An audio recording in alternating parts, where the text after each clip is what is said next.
오늘 하나님의 말씀은 열왕기상 제17장 강해설교입니다. 오늘 하나님의 말씀은 최순애가 준비한 것은 열왕기상 제17장 강해설교입니다. 네, 앞장이면은 열왕기상 16장이잖아요. 열왕기상 16장에 묘사되어 있듯이 이스라엘의 군 왕과 백성의 특성은 아주 애절하고 간절하고 애절하리만치 형편이 없어서 하나님을 그토록 저버린 백성은 하나님께서도 일축하실 것으로 누구나 다 예상을 했을 거예요. 어떻게 예상을 안 해요? 예상은 다 했죠. 그러나 사실은 정반대였어요. 근데 사실은 그게 반대예요. 반대. 그 증거가 있는데요. 그 증거는 엘리야라는 선지자의 출현이에요. 출현. 악한 임금으로 말미암아 이루 다 말할 수 없는 괴로움을 당하고 있던 이스라엘에게 있어서 선한 선지자의 출현만큼 아주 복된 일이 어디에 있었겠는가? 야만치 대담하게 죄짓는 왕도 없는 거예요. 야, 아무리 왕이 죄를 지었다 엄청난 죄를 지었어. 저 왕이 엄청난 죄를 지었어. 그래도 최고로 왕 중에서 최고로 악하고 사악하고 독사, 악질, 악마, 엄청난 죄를 너무너무 많이 지은 죄는 아하방! 이 인간이 최고로 많이 죄를 많이 지었어요. 왕 중에서 죄를 엄청나게 최고로 많이, 죄 중에서도 1등 죄 짓는데 1등. 이거 왕 중에서 죄 짓는데 1등 누구야? 왕. 전라도 개목사 새끼랑 똑같아. 독사, 악마, 악질. 사람 죽이는 거를 파리 한 마리 죽이는 거, 모기 한 마리 죽이는 거 이쯤으로 여겨. 그러니까 지 예핀네도 마누라도 지하고 똑같은 거. 이사벨, 그것도 독사년, 악질년, 그딴 거한테 장가를 갔지. 다 인간은 끼리끼리 만나는 거야, 전부 다. 열왕기상 16장에 묘사되었듯이 이스라엘 군 왕과 백성의 특성은 아주 애절하리 많지, 간절하리 많지, 형편이 없어서 하나님을 그토록 저버린 백성은 하나님께서도 일축하실 것으로 다 누구든지 생각은 그렇게 했고 예상은 했었지만, 그러나 사실은 그 반대였는데 그 증거가 엘리야라는 그 선지자의 출현이었다고요. 이 땅은 뒤져야 되는 거야. 왕될 자격이 없는 인간이 왕 헤쳐먹으려고, 대통령 자격이 없는 인간이 대통령 헤쳐먹으려고, 백성들을 다 불행하게 만들고 백성들을 다 죽이고 백성들 목숨을 파리 목숨으로 하는 형수! 보직군형 찌른다는 개놈! 그게 대통령감이야. 그게 대통령 헤쳐먹으려고 별 개지랄 다 하고, 아가리만 벌리면 다 사기치고 거짓말하고, 아침에 한 말하고 오후에 한 말하고 저녁에 한 말하고 밤에 한 말하고, 말이 달라! 말이 바뀌어. 또라이 정수병자 새끼도 자기가 한 말은 기억할 텐데 이 새끼는 기억을 못하나 봐. 이딴 게 대통령감이야. 이딴 게. 누가 이름이 뭐야? 왕! 이 새끼가 왕이야. 왕. 이래봬도 왕이야. 아합 왕. 이 새끼 마누라 이름이 뭐야? 이사벨. 도둑년, 날강도년. 그러나 사실은 그 반대였는데요. 그 증거는 엘리야라는 선지자의 출현이라고요. 이런 새끼는 출현하지 말고 뒤져야 되는 거야. 왕 되지 말고 대통령 하지 말고 일찌감치 뭐가지 잘라서 뒤져야 되는 거야. 누군가가 암살해야 되는 거야. 악한 임금으로 말미암아 이루 말할 수 없는 괴로움을 당하고 있던 이스라엘에게 있어서 선한 선지자의 출현만큼 복된 일이 어디 있었겠는가? 어디 있겠는가? 많지 대담하게 죄를 짓는 대통령 왕도 없었어요. 우리나라 사범 지 새끼 한 마리에 대통령 되려고 애쓰는 새끼. 이 인간처럼 죄짓는, 대담하게 죄짓는 인간도 없어. 많지. 대담하게 죄짓는 왕도 이 세상에는 없어. 아직까지도 없어. 우리나라에는 한 마리 있지만. 엘리야만치 담대하게 책망하고 경고하는 선지자도 결코 없었어요. 오늘 본장에서 열왕기상 17장 오늘 본장에서 시작되는 엘리야의 기사는 경이로운 일로 가득 아주 가득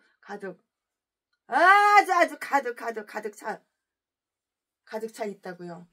구약 역사 중에 어떤 부분에서도 엘리야의 영광, 권능에 대한 이 기사보다 더 찬란하게 빛나는 것을 찾아보기는 아주 어려워요. 아무리 찾아봐도 찾아보기가 어려워요. 모든 선지자 중에서 그만이 유독 첫 선지 에녹의 죽음을 보지 않으리라는 종기를 얻어서 승천하였고요. 최대의 선지자였던 모세의 영광을 얻어서 변모하신 우리의 구주를 시중하였던 것인데요. 다른 선지자들은 예언도 하고 또 모두예요. 기록도 하고요. 예언도 하고 기록도 하였으나 엘리야는 예언을 하고요. 또 뭐예요? 행동을 하잖아요. 행동을 하면서 아무 기록도 하지 않은 사람이에요. 누가? 엘리야가. 그러나 딴 선지자들이 자기 이름을 빛내는 것보다 그의 행위는 자기 이름을 더더욱 강천하게 한다고요. 그는 행동의 선지자였던 것이에요. 말만 나발라 말하면 뭐에 행동이 들어가야지. 행동은 없고 말로만 주둥이로만 나 이거 하고 싶어 저거 하고 싶어 이렇게 할 거야 저렇게 할 거야 내가 왕이니까 나라를 이렇게 다스릴 거야 저렇게 다스릴 거야 주둥이로만 나발하면 뭐해. 행동이 없는데. 근데 이 왕은 행동의 선지자였는데 그의 행위는 자기 이름을 더욱 강천하게 하고요. 그 행동의 선지자였던 것인데요. 본장의 내용은 다음과 같아요. 그럼 다음과 같은 내용이 뭐냐?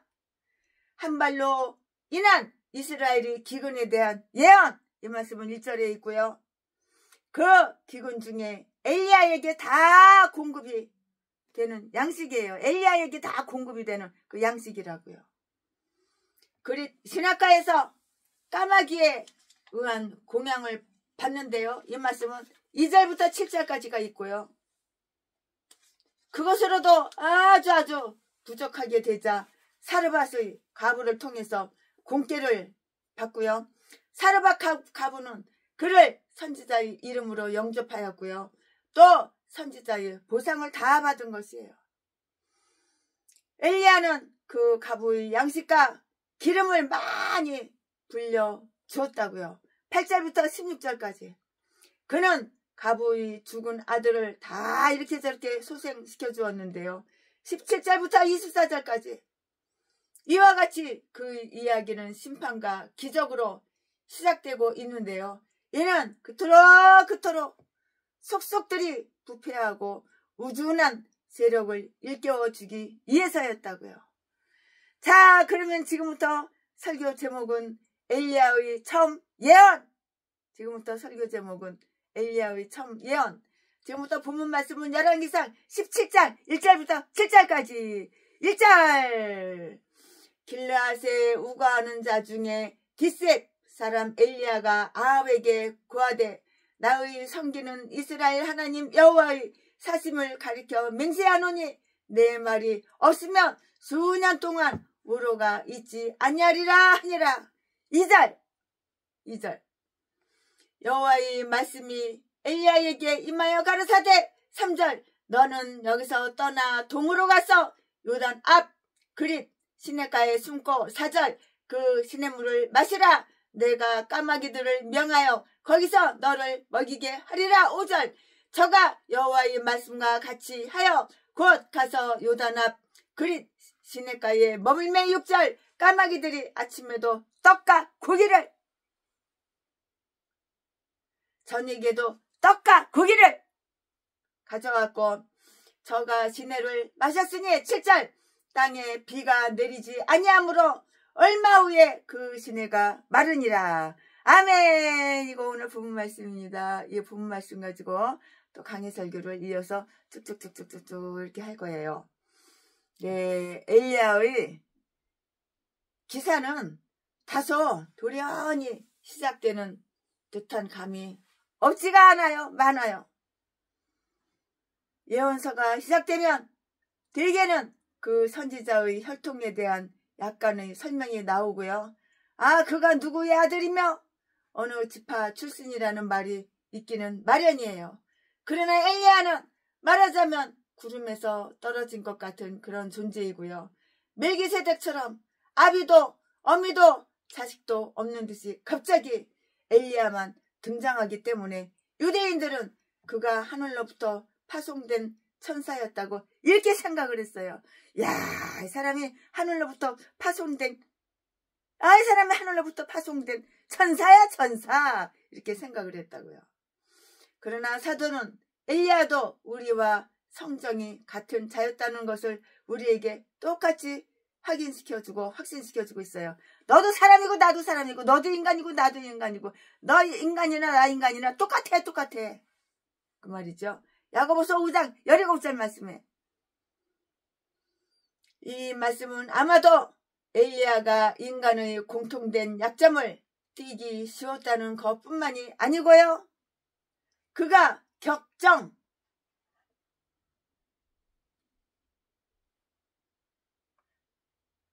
스트롱 패션, 격정의 사람이어서 연희 사람보다 열혈적이고 아주 열성적이며 따라서 동시대의 겁이 하나도 없어. 겁이 없는 그러한 죄인들을 다루기에 더 적합하였다는 것까지 시사하는 그런 말이에요. 겁이 없어. 이렇게 시사하는 말이라고요. 하나님께서 적소에 맞추시는 솜씨는 이토록 놀라우시며 그렇게 하여 자신의 의도를 성취하시는 것인데요. 거친 성질, 아주 성질이 거칠어. 거친 성미의 소유자는 거친 일에 부르심을 받고요. 그러니까 지가 지 생긴 대로 노는 거야. 지 생긴 대로 이렇게 논다고. 거친 성격의 소유자는 거친 일에 부르심을 받고요. 종교 개혁은 얼음을 깨뜨리는 마르틴 루터와 똑같은 인물이 필요했던 것인데요. 그럼 다음과 같은 사실을 또 한번 살펴보자고요. 다음과 같은 또 사실이 있어요. 그 사실 속에 뭐가 숨겨있나? 그걸 다 파헤칠 거예요. 그의 이름은 엘리야후. 그의 이름이 엘리야후였다고요. 그는 내 하나님 여호와시다 라는 그런 의미가 담겨 있어요. 나의 하나님 여호와는 나를 보내시는 분이시고 나를 인정하고 지지해 주실 분이시다. 그분은 내가 이스라엘을 인도에 돌아갈 분이시며 오직 그분만이 이 위대한 사업을 성취할 수가 있다. 그 말이에요.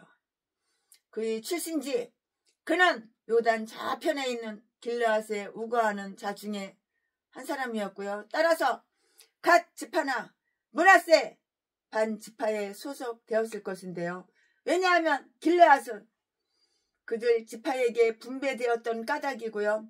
그러나 그가 원래부터 그들 지파의 출신이었는지 그거는 확실하게 알 수가 없어요. 재수 내가 이 책 저 책 성경책 다 뒤져봐도 개혁성경 영어성경 다 뒤져봐도 현대인의 성경까지 다 뒤져봐도 잘 모르겠더라고요. 그거 확실하지가 않아요. 불확실해요.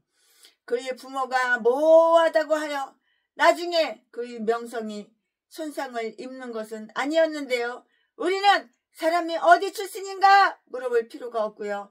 다만 어떤 인물인가를 알아봐야 할 뿐이라고요. 선한 것이라면 나세렛에서 나온 것인들 무슨 문제가 되는가? 요한복음 1장 46절 말씀에 이스라엘이 심한 부상을 입고 있을 때 하나님께서는 길르앗으로부터 이 유양과 의사를 보내주셨던 것인데요. 예레미야 8장 22절 다 기록이 되어 있으니까 참조해 보시고요. 네, 그는 길르앗 지방의 한 마을인 디셉을 따라서 디셉 사람이라고 이렇게 호명했어요. 이렇게 호칭했다고요. 이렇게 불렀다고요. 엘리야 기사의 서두에서 우리는 딱 두 가지 설명을 읽게 돼요. 그럼 그 두 가지가 뭐야? 또 거기에 대해서 또 설명을 쭉쭉쭉 해드릴게요. 그는 기근을 어떻게 예언을 했는가? 기근, 배고픈 거. 먹을 게 없어. 비가 안 오니까 농사가 안 돼. 그는 기근을 어떻게 예언하였는가? 가뭄, 비가 안 오니까는. 가뭄은 오래 계속되고 쓰라를 터였어요. 이스라엘은 그 죄악에 대해서 기근의 벌을 받아 아주 마땅하다는 것이에요. 그토록 비옥하던 땅에 가뭄 때문에 불모지로 화하며 그것은 그 땅에 사는 거민의 불의로 인함이라는 것이라고요. 엘리야는 아합에게 가서 이 사실을 다 말했어요. 엘리야가 누구한테 말했어요? 아합한테 가서 이 사실을 이렇고 저렇고 이렇고 기근 때문에 지금 다 우리 전 국민들이 백성들이 굶고 다 얘기한 거, 이 사실을 다 말을 한 거예요. 아합한테. 통치자에게서 민심을 이반시키기 위해서 백성에게 가만히 퍼뜨린 것이 아니라 그 땅을 개혁할 권세가 있는 아합이 왕이잖아요. 아합 왕에게 정정당당히 이 일을 선포하여 심판을 미연에 방지하고자 이렇게 그런 생각이 있어서 아합 왕한테 다 말한 거예요. 미주알, 고주알, 미주알 다 말한 거예요. 이 일을 예언하면서 그가 아합에게 우상 숭배하니까 기근이 오는 거야. 네가 저주받을 짓 하니까 저주를 받는 거야. 왕이라는 새끼가 우상이나 숭배하고 왕의 마누라라는 개참년이 우상이나 숭배하고 이딴 것들은 왕의 자격이 안 되는 거야. 무슨 대통령이 자격이 돼. 나라를 갖다가 북한에 갖다 넘겨주려고 하는 공산당 빨갱이 간첩 새끼. 그런 새끼가 무슨 대통령감이야. 대통령감은.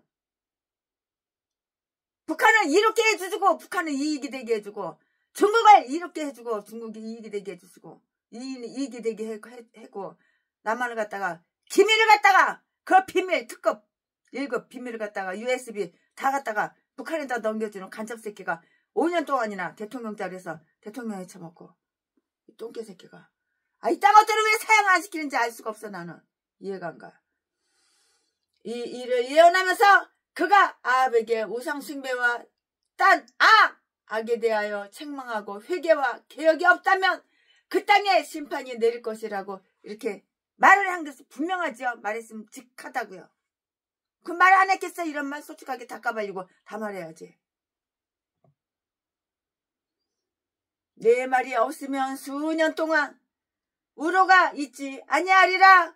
즉 왕이 내게서 다시 말을 듣게 될 때까지는 아무것도 기대하지 마시오. 그 말 뜻이죠. 사도는 우리에게 이것을 예언으로서 뿐만이 아니라 기도로서도 이해하라고 이렇게 가르쳐 주는데요. 야고보서 5장 17절 18절 말씀에 그 기도의 말씀은 구름의 문을 닫는 열쇠였던 것인데요. 그는 이스라엘의 탈선에 대한 거룩한 분노와 그 심판이 무시당한 하나님의 영광에 대한 거룩한 열심에서 비 오지 않기를 아주 간절하게 간이 저리도록 이렇게 기도를 했다고요. 그런즉 하늘은 그가 비 오기를 기도할 때까지 그의 기도대로 녹과 같이 되었는데요. 이 기사를 암시하여 계시록에서는 요한계시록에서는 저희가 권세를 가지고 하늘을 닫아 그 예언을 하는 날 동안 비 오지 못하게 하였다고요. 비가 안 오게 이렇게 했다고요. 이 말씀은 요한계시록 11장 6절 말씀에 하나님의 증인에 대한 그 말씀을 다 이렇게 저렇게 싹 다 기록을 하고 있어요. 엘리야는 아합에게 다음과 같은 사실을 다 털어서 다 까발려서 다 가르쳐주고 다 말을 하는 거야. 다 알리는 거야. 뭐라고 알렸어? 지금 또 제가 설명해 드렸잖아요. 기근. 땅에 기근이 있으면 백성들이 먹을 게 없어 다 굶어 죽고. 주 여호와는 이스라엘의 하나님이시며 네가 우상을 섬기니까는 나라가 이렇게 족 같은 거야. 그렇게 말했겠지. 우리나라 빨갱이 간첩 새끼, 대통령 되려고 환장하는 새끼. 이 새끼는 북한에다 끌었다 갖다 놓아야 되는 거야. 김정은이 지령받고 개지랄하니까. 엘리야는 아합에게 다음과 같은 사실을 다 알렸는데요. 주 여호와는 이스라엘의 하나님이라고. 주 여호와가 이스라엘의 하나님이라고. 아합은 그런 분을 버렸다는 거. 아합 왕이 이스라엘 하나님을 버렸어. 이 새끼가 무슨 왕이야. 왕은 무슨 대통령감이야. 우리나라에 대통령 되려고 형수 보직군형 찍는다는 새끼가 하나님을 버린 새끼야. 그거는 악마 악질인 독사 새끼니까. 그 땅에 무슨 대통령감이야. 그 땅에 무슨 왕에 처먹으려고 개지랄 난리를 부려. 주 여호와는 이스라엘의 하나님이시며 아합은 그런 분을 버렸다는 거. 아합아, 네가 여호와 하나님 버렸다 이 말이야. 그러니까 나라에 기근이 왔다고. 나라에 저주가 왔다고. 전라도 개목사 개참년 개잡새끼. 네 교회에 네 집구석에 네 건강에 네 처자식에 기근이 온 똥개들. 눈깔만 뜨면은 나 어려워 나 힘들어 동양 한 푼 줍시오. 후원. 은행 계좌번호 사진 찍어가지고 수백 군데 수천 군데 돌리고. 앙알을 칵 찢어버려야 이 땅은 뒤져야 되는 거야. 하나님은 그렇게 똥구멍 찢어지게 가난하게 그렇게 만드시는 하나님이냐? 하나님이 얼마나 부자인데? 네 악으로 네가 너를 네 교회에 네 가정에 기근 주신 걸 몰라? 그러면 깨닫고 해결을 해야지. 전라도 개목사 똥개 쓰레기 살인마 개 잡새끼야. 예수 안 믿는 것들은 무슨 목사야. 목사는 예수 안 믿는 게 무슨 세트 전도야. 세트 전도는 미친 또라이 새끼가. 다른 사람 돈 많은 사람 누구냐게 석딱 뒤집어져가지고 그 사람 돈 공짜로 쉽게 뺏어먹으려고 전재산 털어쳐먹으려고 독약을 넣어가지고 사람을 살해하는 이런 새끼가 무슨 예수를 믿어. 주 여호와는 이스라엘의 하나님이시며 아합은 그런 분을 버렸다는 거. 그 하나님은 살아계신 하나님이시라는 것. 하나님하고 살아계시. 지금 하나님은 돌아가셨냐? 하나님은 살아계시니까 네가 뭐 하는지 무슨 짓을 하는지 다 알고 계시지. 그 하나님은 살아계신 하나님이시라는 것과 아합이 섬기는 벙어리 잡신 잡범 잡신이나 돼진 우상 같지 않으시다는 거. 우상은 다 돼진 거야. 다 뒤졌어. 우상단지 인간이 만들어놓은 게 뭐 생명 있어? 우상단지가 말을 하냐 생각을 하냐 IQ가 있냐.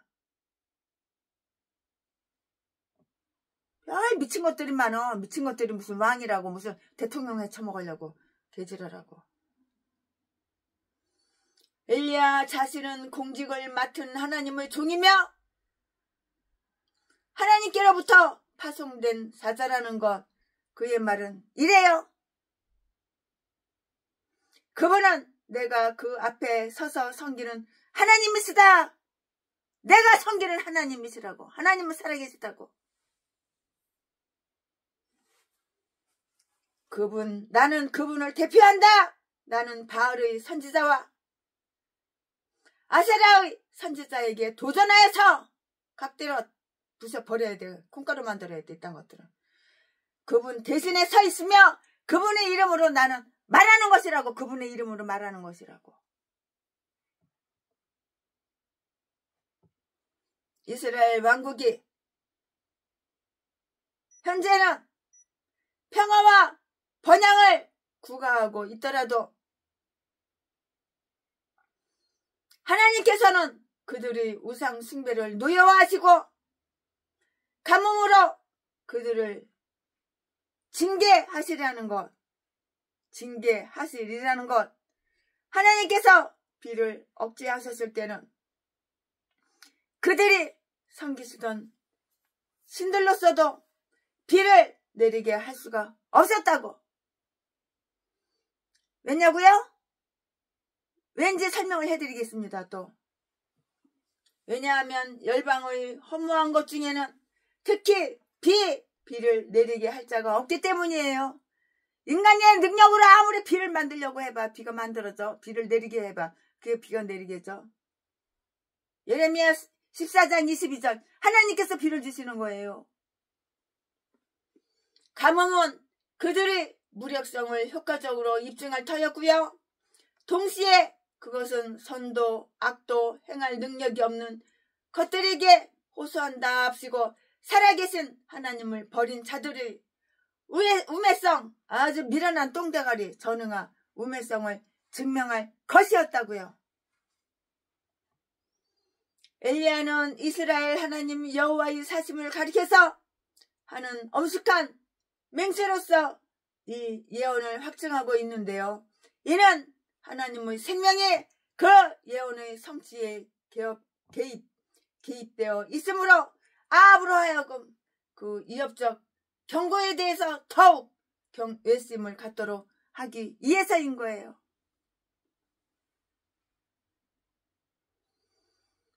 엘리야는 자기가 하늘에 얼마만큼의 권세를 갖고 있는지 아합에게 다 가르쳐주고 다 말을 해줘요. 그것은 너 말대로 될 것이다 이고요. 그것은 내 말대로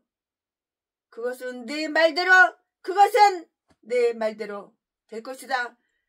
그가 하나님의 이름으로 말할 때는 얼마나 위엄을 가지고 말하는가. 그는 선지자의 임무 부여 곧 내가 너를 열방 만국 위에 세우느라 예레미야 1장 10절 말씀을 이탁을 충분하게 이해하는 자였어요. 기도의 위력과 하나님의 말씀의 진실성을 또 한번 유의해 보자고요. 하나님께서는 자기 사자들의 계획을 이렇게 저렇게 다 수행하셔요.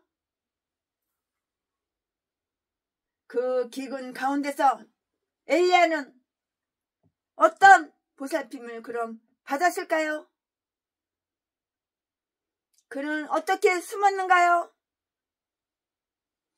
하나님께서는 그에게 그릿 시냇가로 가서 숨으라고 이렇게 명령을 하셨는데요. 3절 말씀에 아합은 즉각 그를 죽이려고 찾은 듯이 보이지는 않기 때문에 그 명령의 의도는 그의 생명을 보존하려는데 있었다기보다는 백성에게 대한 심판에 있었다고 이렇게 말을 할 수가 있는 것이에요.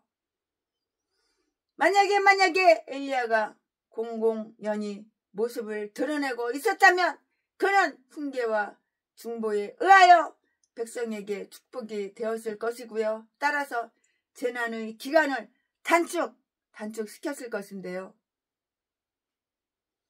하나님께서는 가뭄이 3년 6개월 동안 계속해서 되도록 이렇게 결정하셨어요.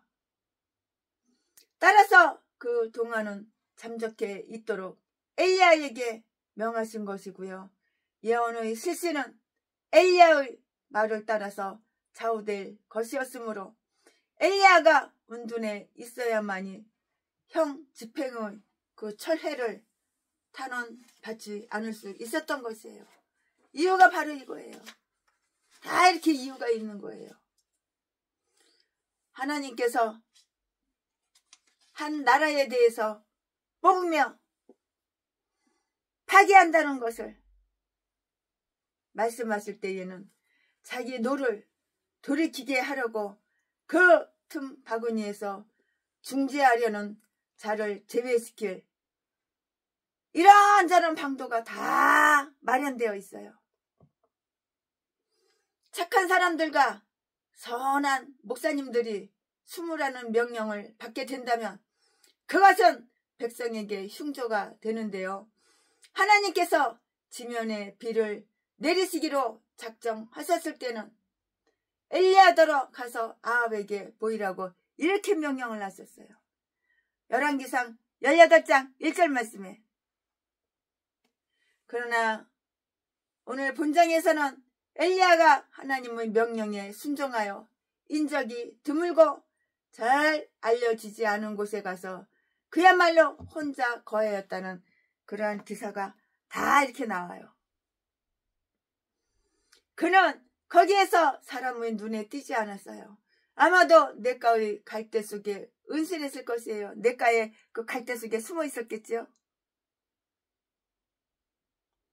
섭리가 우리에게 고적한 곳으로 은퇴할 것을 요구하실 때에는 묵묵하게 거기에 따르는 것이 온당한데요. 우리는 우리들 자신이 쓸모가 없을 때 참고 있지 않으면 안 되고요. 하나님을 위해서 일할 수 없을 때는 은인 자중하고 있어야만 하는 것이에요. 조용하게, 잠잠하게. 그러면은 그는 어떻게 기갈을 면했을까요? 어떻게 기갈을 면했을까요? 그는 거기에서 기도와 명상 외에는 달리 할 것이 없었어요. 아무것도 달리 할 것이 없는 거예요. 최순에도 하루에 5시간씩 강해설교 준비하고 2시간씩 기도하고 예배드리고 신방 가고 그거 외에는 매주 화요일날 패러글라이딩 하고 매주 토요일날은 수영하고 그거 외에는 다른 거 할 것이 없는 거예요. 이 사람도 이렇게 다른 거 이제 할 것이 없는 거예요. 거기에서 기도와 명상 외에는 달리 할 것이 없는 거예요. 그러니까 그것이 후일 그 유용성의 준비에 도움이 되었는데요. 하나님의 일을 하지는 못했는데요.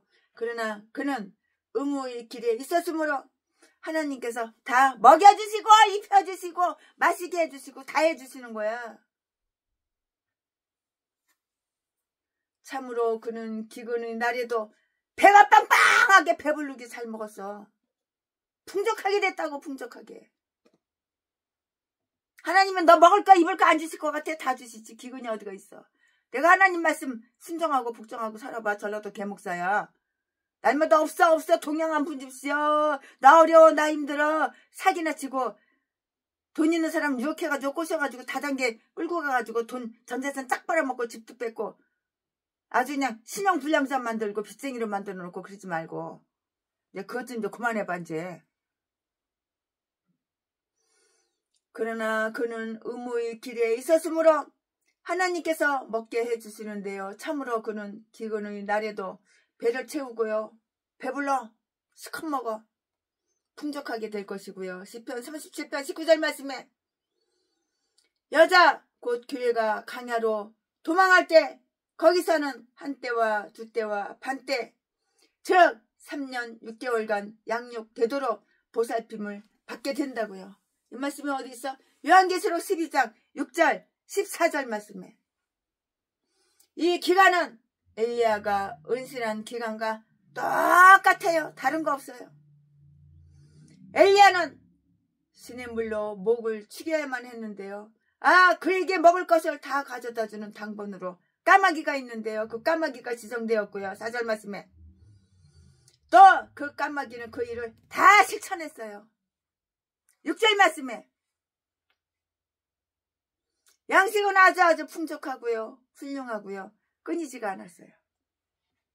세순애가 전재산 건물 빼놓고 통장에 있는 거 2억 6천 5백만 원 26억 5천만 원 말이 헛나왔네. 26억 5천만 원 다 세순애 죽을 줄 알고 죽기 전에 다 털어서 줬어도 굶지는 않아. 이 사람이 김치 갖다 주고 저 사람은 쌀 갖다 주고 이 사람이 와서 반찬 만들어주고 저 사람은 반찬 만들어다 주고 이 사람이 집안 정리정돈해주고 저 사람이 와서 빨래 해주고 나는 그런 거 할 줄 모르지만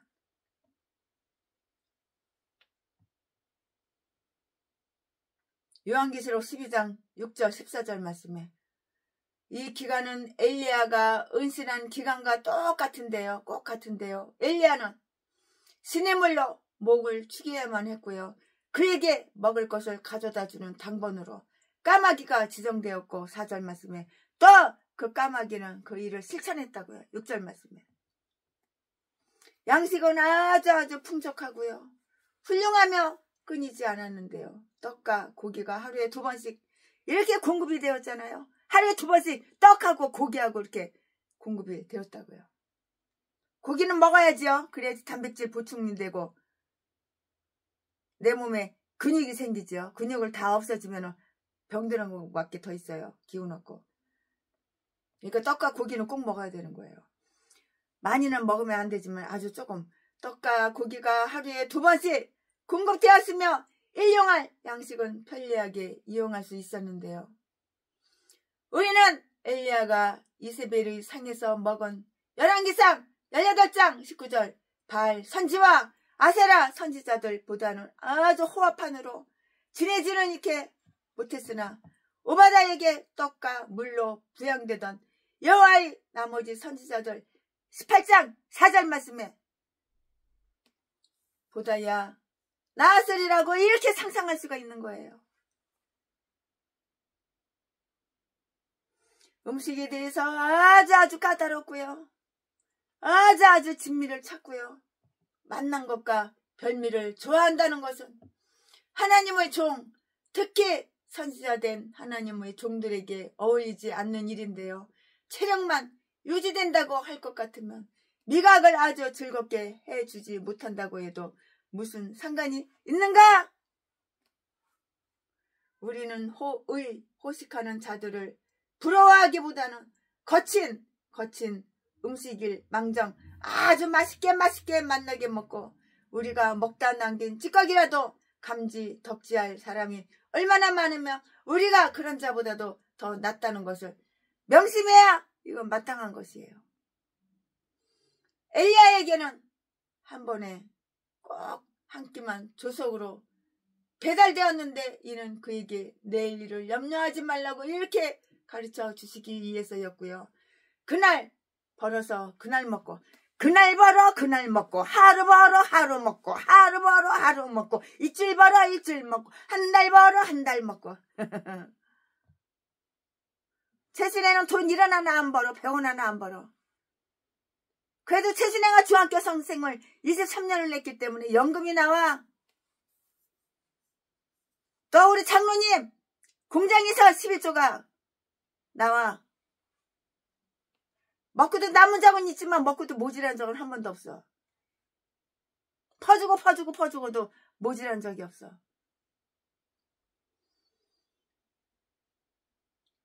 엘리야에게는 한 번에 꼭 한 끼만 조석으로 아침 저녁으로 배달되었는데 이는 그에게 내일을 염려하지 마. 내일은 염려하지 마. 내일은 염려하지 마. 내일은 염려하지 말라고 가르쳐 주시기 위해서였고요. 그날 벌어서 그날 먹고 사는 자들은 섭리가 베풀어 주시는 대로 먹고 살아갈 줄 알아야 하며 그날의 양식은 그날에 맡기도록 이렇게 배워야 하는 거예요. 오늘의 양식에 대해서 하나님께 아주 감사하고요. 내일의 양식은 내일에 다 맡기란 말이라고요. 음식 조달자는 정말 있을 것 같지 않은데요. 그런데 까마귀가 그에게 음식을 다 가져온 것이에요. 오바다나 그 외 바알에게 무릎을 꿇지 않았던 이스라엘 사람들은 기꺼이 엘리야를 접대하려고 했을 것인데요. 그러나 그는 혼자 있는 사람이었고요. 그래서 아주 비상한 방법으로 공개받지 않으면 안 되었어요. 그는 메뚜기와 석청을 먹던 세례 요한의 예표였고요. 하나님께서는 나중처럼 열왕기상 19장 5절 말씀에 또 우리 구세주께 그랬던 것처럼 마태복음 4장 11절 말씀에 천사를 보내어 엘리야에게 시중 들게 하실 수도 있었고요. 그러나 하나님께서는 차라리 본성이 다른 날개 달린 사자를 보내시고자 하셨던 것이라고요. 이것은 하나님께서 원하실 때에는 지극히 천한 미물에 의해서도 극히 강한 용사를 이용하는 것만큼이나 아주 효과적으로 당신의 의도를 충족시킬 수 있으시다는 그 사실을 나타내 보이시기 위함이라고요. 까마귀가 이 양식을 어디에서 가져왔으며 이 음식은 어디서 어떻게 요리되었으며 정직하게 가져온 것인지에 대해서 질문이 제기된다면 우리는 야곱처럼 창세기 27장 20절 말씀에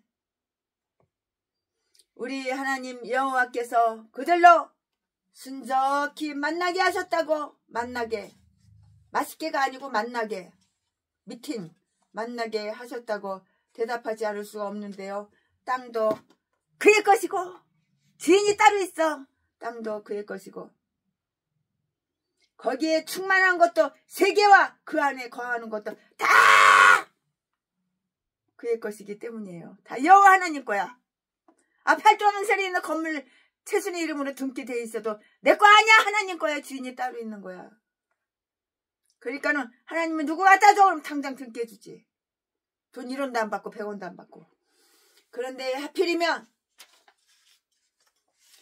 까마귀인가? 그런데 하필이면 까마귀인가? 까마귀는 무슨 새예요? 맹금류잖아요. 까마귀라는 이 새는 맹금류. 맹금류잖아요. 먹을 것을 보면 아주 개걸스럽게 잡아먹고 그에게서 고기를 외려 빼앗아 먹거나 그의 눈을 쪼아먹을 그런 쪼아먹을상 싶은 잠언 30장 17절 말씀에 그런 새예요. 그런 새. 맹금류. 무섭지요? 호랑이, 사자, 맹수. 이거는 맹금류 새니까. 그러나 먹는 자에게서 먹는 것이 나오고요. 사사기 14장 14절 말씀에는 삼손의 수수께끼는 다시 해석할 수도 있어요. 까마귀는 부정한 동물이어서 모든 까마귀 종류는 율법에 먹는 것이 금지되어 있어요. 저 중국 가니까는 비둘기를 갖다가 비둘기 머리를 손가락 사이에다가 이렇게 딱 집어넣고서 모가지를 이렇게 돌려가지고 탁 하니까 머리가 톡 빠지는 거야. 그걸 먹더라고. 아우 징그러. 참. 근데 까마귀는 안 먹나 보지? 중국에 가니까는 비둘기를 이렇게 해서 먹고 팔더라고. 닭처럼 이렇게 해서 팔더라고. 아유 징그러. 까마귀는 부정한 동물이어서 모든 까마귀 종류는 율법에 먹는 것이 금지되어 있고요. 레위기 11장 15절 말씀에 그런데도 엘리야는 까마귀가 가져온 음식이라 하여 더 나쁘게 생각하지 않았으며 양심을 위하여 묻지 않고 먹고는 감사하였다고요. 고린도전서 10장 27절 말씀 참조해 보시기 바라요. 노아에게는 비둘기가 까마귀보다 더 실신한 사자였으나 엘리야에게는 까마귀가 실신하고 변치 않는 그런 사자였다고요. 까마귀는 곤충과 썩은 고기를 먹고 사는 그런 새예요. 까마귀 주식이 뭐야? 곤충 아니면 썩은 고기. 썩은 고기도 잘 먹어. 누가? 까마귀가.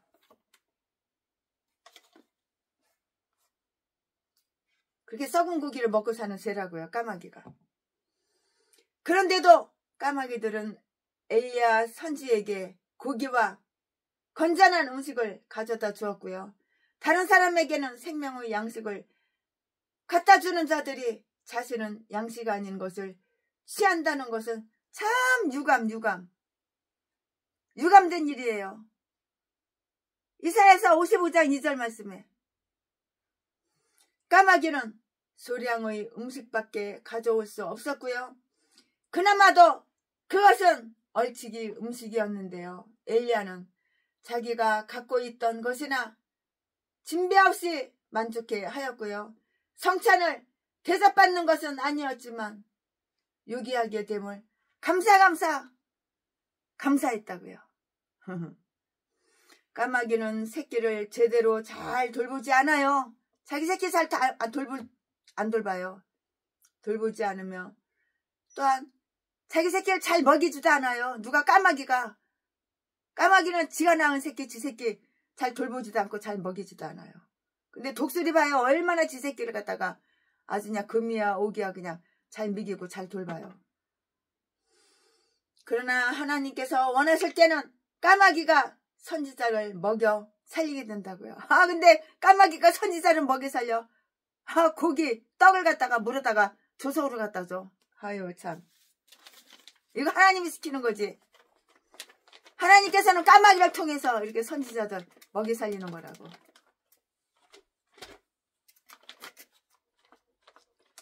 까마귀는 자기 새끼를 자기가 낳은 새끼를 제대로 잘 돌보지도 않으면 먹이지도 않는 그런 동물인데 그러나 하나님께서 원하실 때는 까마귀가 선지자를 먹여 살리게 한다고요. 젊은 사자와 까마귀는 궁핍하여 줄일지언정 여호와를 경외하는 자는 절대 여호와를 경외하는 자는 절대 굶거나 줄이고 배고프고 그런 일이 없어. 전라도 개목사는 여호와를 경외하는 게 아니라 사탄마귀 귀신만 경외하니까. 사탄마귀 귀신 말에는 철저철미 복종 순종사라지만 하나님 말씀에 다 거절하니까. 마귀 중이니까.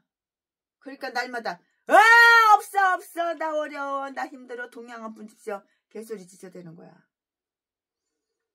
젊은 사자와 까마귀는 궁핍하여 줄일지언정 여호와를 경외하는 자는 그렇지가 않다고. 시편 34편 10절 말씀에 이거 최순의 말이 아니고 시편 말씀이잖아요. 하나님 말씀. 까마귀는 특별하신 섭리로 양육되는데요. 욥기 38장 41절 시편 147편 9절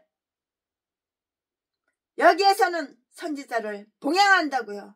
우리는 우리 자신과 우리에게 속한 자에게 대한 하나님은 아주 특별하신 인자를 체험하였는가?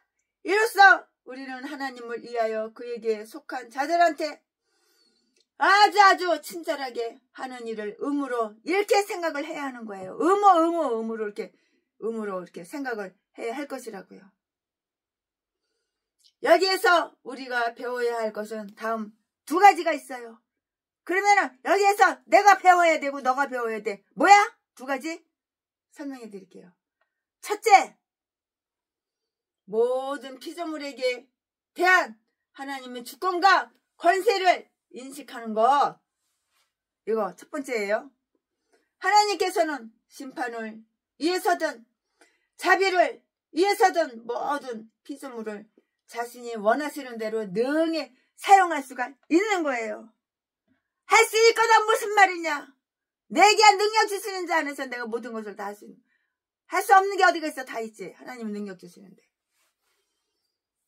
그러면 첫 번째 얘기했어요. 두 번째는 최대의 공경 중에서 하나님 가운데서 담대하며 하나님을 불신하지 말 것. 하나님께서는 광야에서도 식탁을 차려주실 수 있으셨고요. 광야에서 식탁을 차려주셨잖아요. 까마귀를 통해서. 하나님께서는 광야에서도 식탁을 차리실 수 있으셨고 까마귀를 자기 선지자의 음식 배달권 배달꾼이자 요리사이자 시중꾼으로 이렇게 만드실 수가 있으시다고. 이해가 안 가요? 하나님은 까마귀를 통해서 식탁을 차려 음식을 배달해. 하나님께서 사랑하시는 선지자 먹이라고 떡을 고기를 물에다 갖다 주게 그렇게.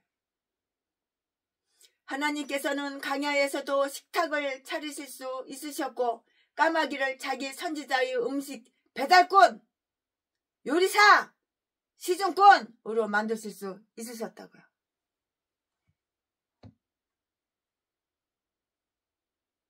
하나님 못하시는 게 뭐가 있어요? 이렇게 능력이 많으신 하나님인데 전라도 개목사는 없어 나 어려워 나 힘들어 동양 한 푼 줍시오. 와 뭐 새마을 군 거 사진 찍어가지고 수백 군데 수천 군데 돌리고 이 날강도 새끼가 아가리만 벌리면 사기치고 거짓말하고.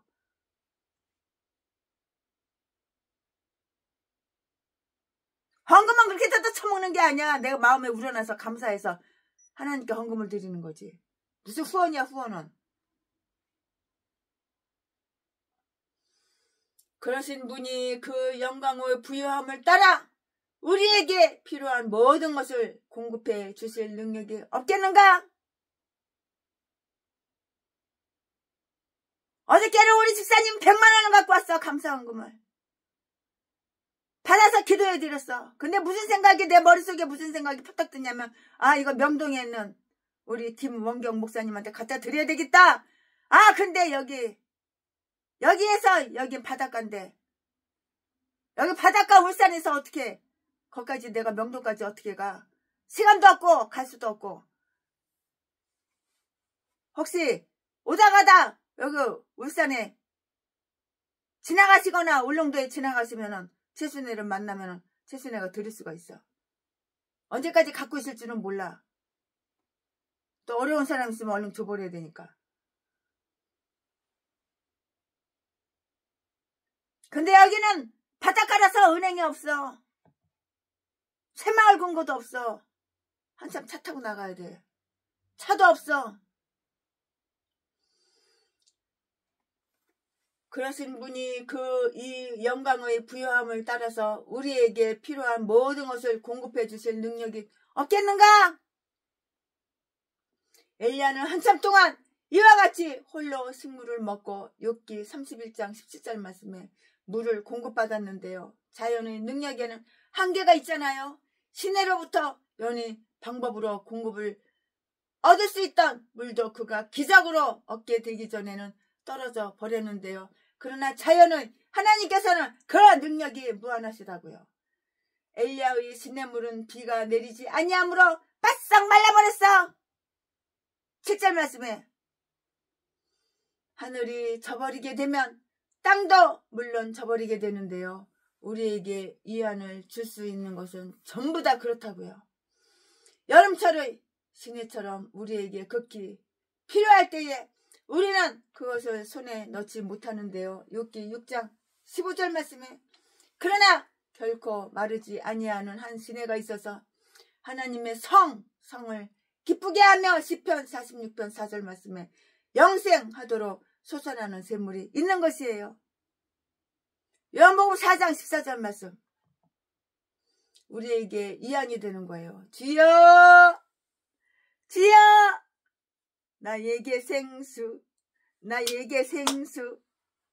주여 우리에게 생수를 주시옵소서. 아멘 할렐루야.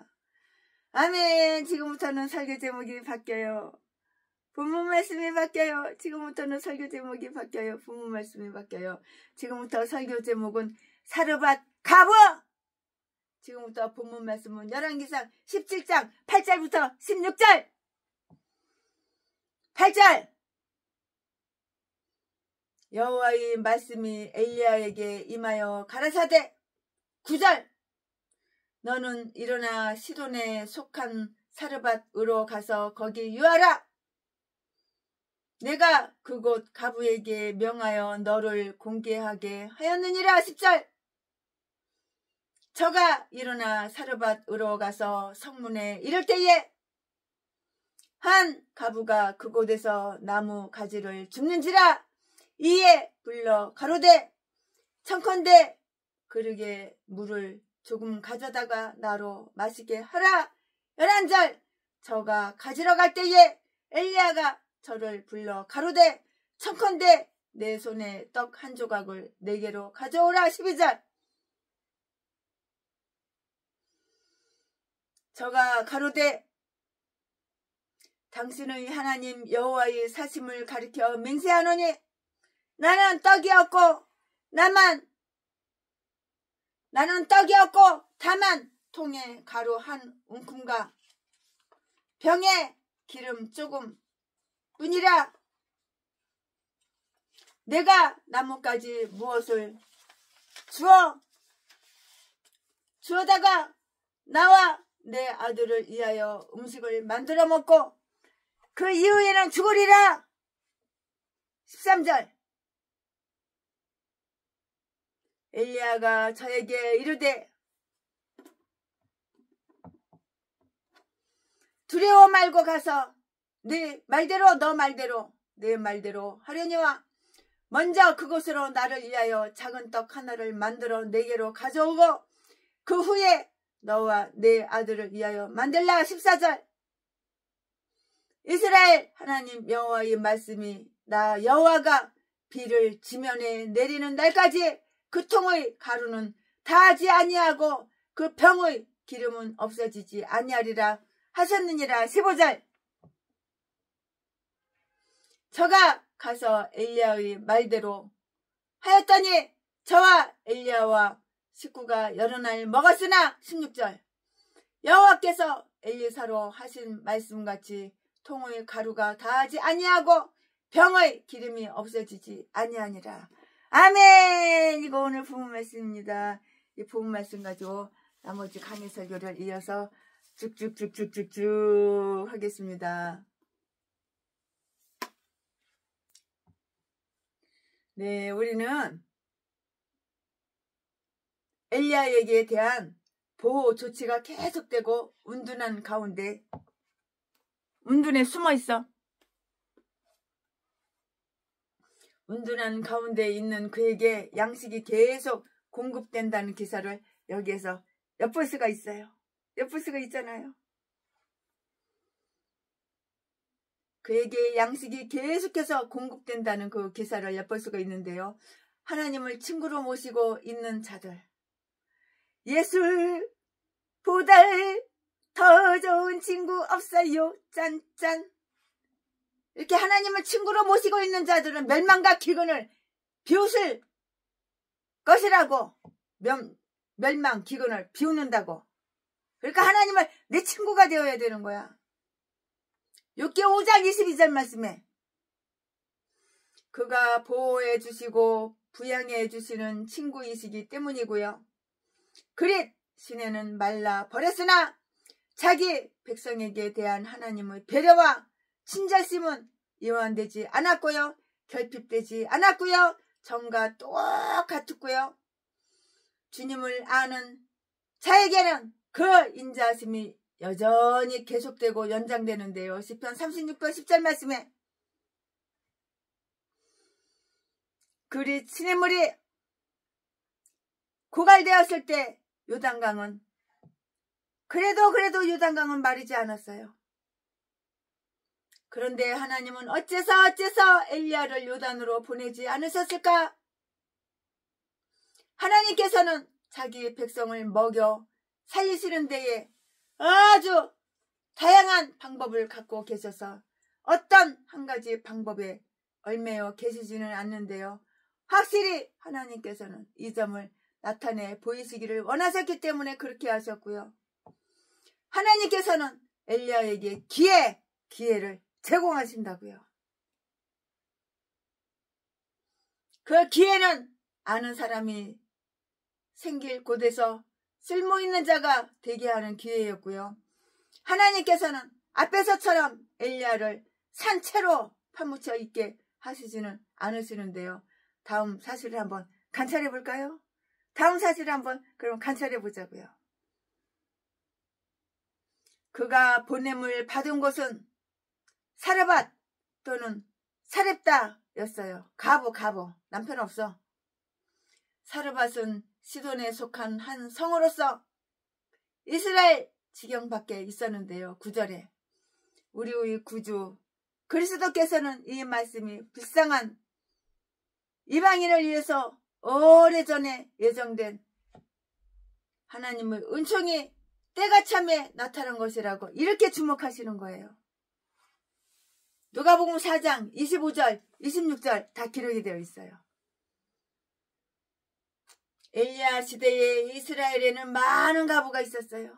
가부가 얼마나 많은지 몰라. 남편이 다 죽었어. 최순애가 아프리카에 있을 때 자식은 10명씩 7명씩 8명씩 연년생으로 줄줄이 나는데 남편은 없어. 그 7명 8명 아이들이 다 아빠가 다 달라. 이 가부가 그냥. 그 중에는 엘리야를 자기 집에 영접할 사람도 덜어 있었을 것이고요.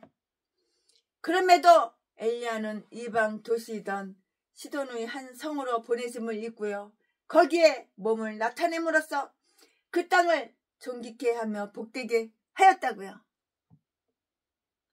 그래서 엘리야는 이방에게 속한 첫 선지자가 되었고요. 이스라엘은 열방의 우상숭배로서 스스로 부패하였고 심지어는 열방보다 더욱더 악하게 이렇게 되었다고요. 그러므로 그들을 세상의 부유한 곳으로부터 쫓아내어서 마땅한 것이에요. 엘리야는 자기 동포에게 미움을 받아서 어떻게 됐어? 추방되었어요. 추방되었어. 나가 미움받아가지고 추방되었다고요. 그러므로 그는 후일 사도들이 그런 명령을 받은 것과 마찬가지로 사도행전 18장 6절 말씀에 이방인에게로 발길을 돌린다고요. 그러나 하필이면 시돈의 성읍인가? 아마 이것은 당시에 이스라엘을 아주 사무치는 죄였던 바알 숭배가 시돈 사람이었던 이세벨, 열왕기상 16장 31절 말씀에 이세벨, 아합 왕의 마누라, 악질, 악마, 년, 이세벨과 함께 거기서 갓 들어왔던 때문이리라 이렇게 생각이 들고요.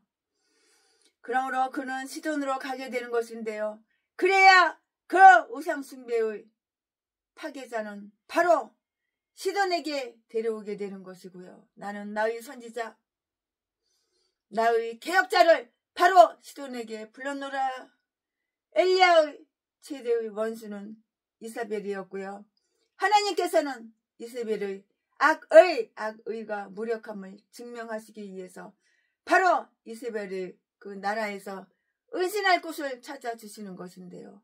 그리스도께서는 시돈 지방에 한번 가신 것 그 외에는 이방 사람 중에 가시지 않으셨다고요. 마태복음 15장 21절 말씀에 다 기록이 되어 있어요.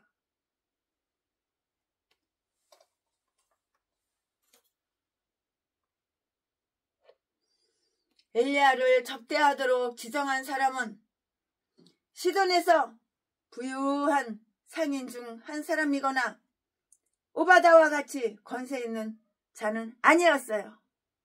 그럼 어떤 사람이었어? 오바다는 아합 집의 장관으로서 선지자들을 공개한 자이잖아요. 공개한 자잖아요.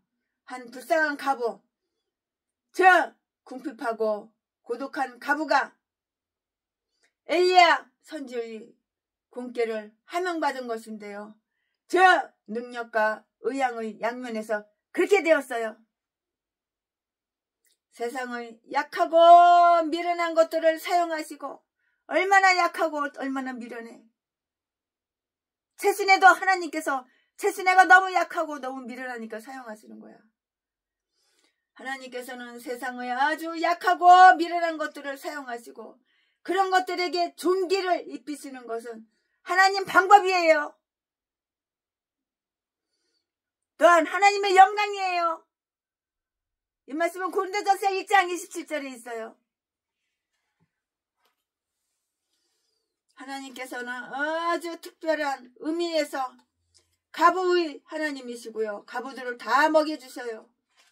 그러므로 그들은 하나님께 무엇을 갚아야 할지 연구하지 않으면 안 되는 거예요.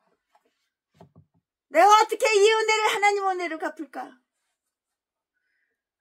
내가 이 감사를 어떻게 하나님께 갚을까? 내 뜻대로 살지 말고 하나님 뜻대로 살고, 하나님 싫어하는 거 하지 말고 하나님을 기뻐하고 좋아하는 거 하고, 하나님 말씀에 순종하고 복종하고, 주님을 사랑하고 이렇게 살아드려야 되는 거예요. 하나님께 무엇을 갚아야 할지 연구하지 않으면 안 되는 거예요.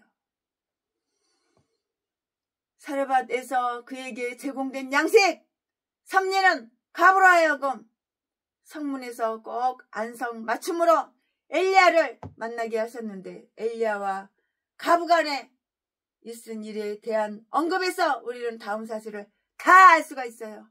그럼 그게 뭐야? 가부의 형편과 품성. 저 가부가 형편이 어때? 품성이 어때? 그걸 알아야지. 그 여인은 매우 가난했고요. 매우 핍절하였던 것 같이 이렇게 보여요. 밀가루 한 움큼밖에 없어요. 기름 약간밖에 없어요. 그게 전 재산이야. 그거 먹고 아들하고 죽으려고 그러는 거예요, 지금. 살 거라고는 아무것도 없어요. 먹고 살 거라고는 아무것도 없어요. 가정 형편이 좋을 때에도 궁핍하였거든. 하물며 모두가 굶주리는 기근에는 그 형편이 최후의 극한 점에 이르지 않았겠는가? 그 여인은 자기가 가진 소량을 먹고 나면 모르긴 하나 그와 아들이 죽을 수밖에 없는 줄로 이렇게 전망하고 있어요. 먹을 게 없잖아요. 뭐 남편 새끼가 있어가지고 뭐 돈 벌어다 줘? 12절 말씀. 세순에는 돈 벌어다 주는 사람이 너무 많어. 이 사람 11조, 저 사람 11조, 이 사람 헌금, 저 사람 헌금. 어저께도 감사 헌금이 100만 원이 들어왔어. 그 김원경 목사님한테 드리려고 생각이 펄떡 나는 거야. 근데 옆에 있어야지 드리지. 옆에 없어. 이렇게 쳐다봐 없어. 이렇게 쳐다봐도 없어. 울산의 바닷가에서 여기는 은행도 없고 은행으로 붙일 수도 없어.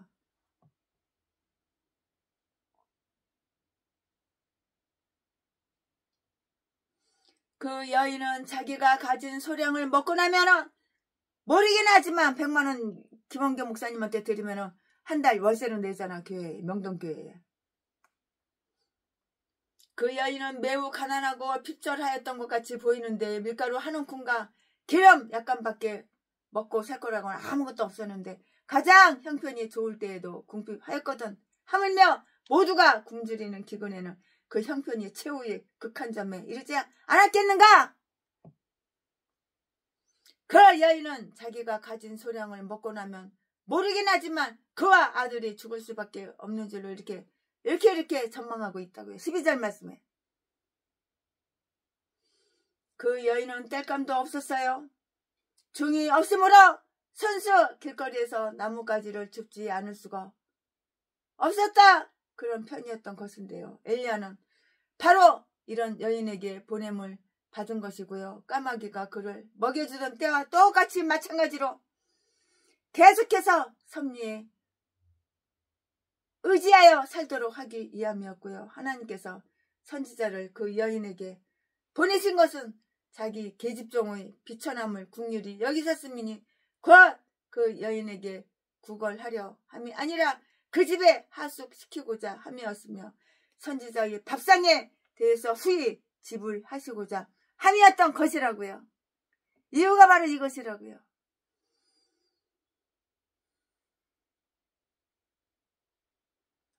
그 여인은 매우 겸손하고요. 매우 부지런했던 것인데요. 엘리야는 그 여인이 나뭇가지를 주어서 그 여인 자신의 빵 구울 준비를 하고 있다는 것을 다 알았어요. 10절 12절 말씀에. 그 여인은 자기 처지를 돌이켜 이렇게 생각하였으나 자신의 공경을 불평하지 않았으며 비를 내리지 않으시는 섭리와 다투지도 않았고요. 싸우지도 않았다 그 말이에요. 자기가 할 수 있는 데까지 섭리에 잘 순응하였고요. 환난 날에 이와 같은 기질을 지닌 자들은 하나님께로부터 존귀와 구원을 얻을 준비가 가장 잘 되어 있는 자들이라 이렇게 할 수가 있는 거예요. 그 여인은 매우 자비롭고 관대했다고요. 이 낯선 자가 가서 마실 물을 좀 갖다 주기를 희망했을 때 그 여자는 첫마디에 즉시 갔어요. 10절, 11절. 그 여인은 물이 귀하다는 것을 들어 거절하지도 않았고요. 물 한 그릇 따라오는 데 대해서 무엇을 내놓을지 묻지도 않았고요. 그때는 물이 곧 돈만치 가치가 있었어요. 물이 얼마나 소중한지. 마실 물, 물 한 사발, 물 한 바가지, 물 한 컵, 얼마나 귀한지. 그 여인은 그가 나그네 곧 이스라엘인이라는 것을 넌지시 말하지도 않았는데요. 시돈인들은 아마도 사마리아 사람들과 똑같이 마찬가지로 이스라엘 사람들과 상종하는 것을 좋아하지 않았을 것이에요. 상종을 안 하는 거예요. 상종을. 사마리아 인간들하고 이스라엘 사람들이. 요한복음 4장 9절 말씀에 그 여인은 기아로 말미암아 허약해진 것이나 자신의 급한 일을 들어서 변명하지를 않았어요. 변명 안 해. 화끈하게 솔직하게 닦아발려. 최신이랑 똑같아. 변명 그런 거 없어. 우리 사전에는 변명 그런 거 없어. 사실 그대로 닦아발려. 기싸대기를 맞던 욕을 먹던 사실 그대로 닦아발려. 절대 보태거나 빼거나 거짓말하거나 속이거나 절대 그런 일, 내 사전에 그런 일 없어. 그의 심부름을 가기보다 해야 할 딴 일이 있다고 말하지 않고 자신을 위해서 죽고 있던 나뭇가지를 놔둔 채 그를 위해서 물을 가지러 갔던 것인데요. 아마도 그 여인은 엘리야의 근엄한 풍모에 감동되어서 물 떠오는 일을 더 기쁘게 여겼을 것인데요. 우리는 낯선 사람일 망정 기꺼이 친절한 일을 해줘야만 하고요. 우리는 설령 고통받는 자에게 줄 것이 없는 경우 그 때문에라도 더욱더 그들을 위해서 일하지 않으면 안 되는 거예요. 그들을 위해서 일해야지. 한 잔의 냉수는 떠 가지고 오는 수고밖에 들 것이 없지만 결코 그 상급을 잃지는 않을 것이라고요. 이 세상에 공짜는 없는 거야. 내가 다른 손님한테 냉수 한 그릇 대접해봐. 10배로 1000배로 10,000배로 돌아와. 그거 몰라? 전라도 개목사는 뜯어 처먹으려고 그러고만 하고 아가리만 벌리면 사기쳐서 남의 돈 남의 세상 공짜로 쫙 빨아 처먹으려고만 하지. 물 한 컵 냉수 한 그릇 대접해주는 건 없어. 그 여인은 하나님의 말씀을 크게 신뢰하였어요. 믿었다고. 가부는 자기에게 남아있는 밀가루와 기름이 얼마나 소량인지 자기 모자가 겨우 먹을 정도라는 것을 다 이야기하였는데요. 그러나 엘리야는 자기를 위하여 떡 하나를 만들되 먼저 자기 것을 만들고 난 뒤에 그 여인과 그 여인의 아들을 위하여 만들라고 이렇게 명령했어요. 이렇게 명했다고. 그것은 그 여인의 믿음과 순종심에 대한 큰 시험이었어요. 이렇게 믿음으로 살아야 되는 거야. 믿음대로 되는 거야. 잘 살펴보면 그토록 작은 일로 최대의 시험이 성립되는 것 같은데요. 아, 그 여인은 이렇게 말할 수도 있었으리랴. 아이들을 먼저 먹게 해줘야 하지 않겠습니까? 자신은 가정에서부터 비롯하는 법이라고요. 저는 가진 것도 거의 없다시피 합니다. 언제 그것이 떨어질지 또 어디서 생길지도 모르는 판국의 주단이요. 아무도 제가 주리라고 기대할 자가 없습니다. 나발보다 오히려 이 여인이 내가 내 가루와 기름을 취하여 어디로서인지 알지 못하는 자에게 주겠느냐. 사무엘상 25장 11절 말씀라고 이렇게 물을만 하죠. 왜 못 물어보겠어요. 그렇게 물을만도 한 거예요. 엘리야는 솔직하게 얘기해서 엘리야는 사실 이스라엘의 하나님을 언급했는데요. 14절 말씀에 그것이 시돈 여인에게 무슨 상관이란 말인가? 또 설사 이 여인이 여호와란 이름에 대해 경외심을 품고 이스라엘의 하나님을 참 하나님으로 이렇게 존중한다고 하더라도 이 나그네가 여호와의 선지자이며 그의 이름으로 말할 만한 근거가 있는지를 어떻게 믿을 수 있겠는가? 어떻게 믿어? 어떻게 믿어? 뻥인지 사실인지 진짜인지 가짜인지 어떻게 믿어? 굶주린 방랑자가 그 여인을 속이기란 식은 죽 먹기였던 것인데요. 그러나 여인은 이 모든 반대의 념을 극복하고 약속에 의지하여 명령에 순종하고요. 여인은 가서 엘리야의 말대로 하였더라. 15절 말씀에 여자야 내 믿음이 크도다. 마태복음 15장 28절 말씀에 이와 같은 믿음은 이스라엘에서도 만나본 적이 없었다고요. 마태복음 8장 10절 말씀에 모든 점을 침착할 때 모든 점을 참작할 때 이 일은 2렙돈밖에 없으면서 그 작은 돈으로 뭘 사? 2렙돈 이 돈 가지고 뭘 사? 2렙돈밖에 없으면서 그것을 전부 연복계에 헌금으로 연복계에 넣은 가부의 행위 이 말씀은 헌금을 넣었다 이 말이에요. 전재산을 헌금에 넣은 거야. 그 가부의 행위 마가복음 12장 41절을 능가한다고 이렇게 말할 수가 있어요. 헤게게게 겨우 동전 2개 헌금함에다가 놓고선 아유 나는 집회 내는데 이게 아니라고. 전재산을 다 낸 거예요. 그 사람은. 즉 이 일로 여인이 손해보지 않을 것이며 이자까지 쳐서 보상받게 되리라는 말을 믿은 것인데요. 하나님의 약속을 아주 과감하게 받아들일 수 있는 자는 하나님께 대한 봉사에 자신을 노출시키고요. 빈 털터리로 만드는 것을 아주 어렵게 여기지 않을 것인데요. 즉 적은 것 중에서 하나님께 드려야 할 것을 바치며 그의 못을 먼저 드림으로써 하나님을 섬길 것이라고요. 하나님과 거래하는 자들은 신용으로 거래하지 않으면 안 되고요.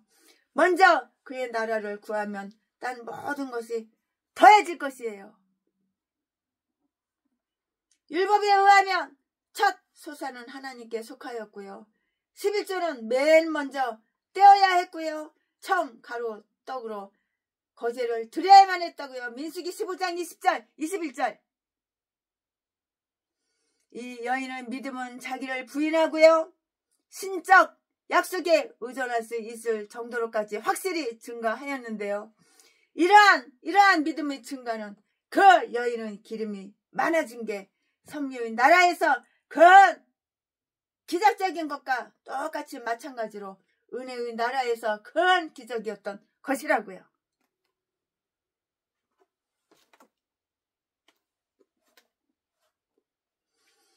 이와 같이 소망에 대해서 믿고 소망 가운데서 순종할 수 있는 자는 어째? 복 있는 사람이에요. 복 있는 자예요. 복 있는 사람.